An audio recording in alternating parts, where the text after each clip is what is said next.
السلام علیکم ناظرین، آج ہمارے ساتھ قاری خبیب محمدی صاحب موجود ہیں۔ کر صاحب سے ہم کوشچن کریں گے۔ السلام علیکم۔ وعلیکم السلام۔ صاحب اکثر یہ بات سننے میں آتی ہے کہ جو پسینے والا کپڑا ہے اس پر اکثر جادو کیا جاتا ہے، تو اس کی کیا وجہ ہے؟ الحمدللہ وحدہ والصلاۃ والسلام علی من لا نبی بعد، اما بعد فاعوذ باللہ من الشیطان الرجیم، بسم اللہ الرحمن الرحیم۔ جی اسامہ بھائی، پسینے والے کپڑے کے اوپر جو جادو کیا جاتا ہے یہ محبت کے لیے کیا جاتا ہے۔ بیوی خامد کو مطیع کرنے کے لیے خامد کے پسینے والا کپڑا اٹھا کے عامل کے پاس لے جاتی ہے، لے جانے کے بعد اس کو دیتی ہے، وہ پڑھائی کرتا ہے، تو خامد جو ہے اس کی جو سمجھ ہے یہ کام کرنا چھوڑ دیتی ہے۔ کہتے ہیں پنجابی میں مت مر جاتی ہے، وہ مت مار دیتی ہے، ہر وقت اس کی جذبات گرم رہتے ہیں، جتنی جلدی وہ میں اس کے پاس چلا جائے، باہر جاتا ہے تو تیزی سے گھر آتا ہے، وہ کچن میں بیٹھی ہے تو یہ اس کو دیکھتا رہتا ہے، اس کا کنٹرول اپنے اوپر رہتا ہی نہیں۔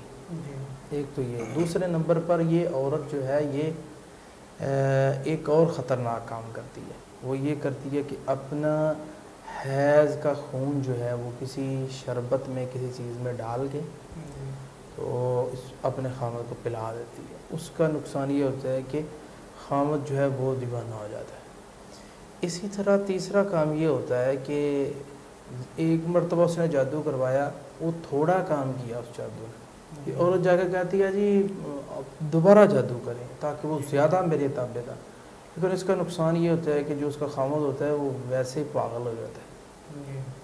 یہ ایسے ہوتا ہے، یا بسا اوقات ایسا بھی سننے میں آیا ہے کہ جس جادوگر نے جادو کیا تھا یہ بعد میں توڑ کروانے گئی بھی اس کو ختم کر دے، خامد میرا پاگل ہو گیا، تو وہ جادوگر ہی مر گیا تھا، وہ بیچارہ ساری زندگی ٹکرے مارتا رہا، وہ بھی مر گیا، وہ بھی مر گیا، خامد بھی مر گیا۔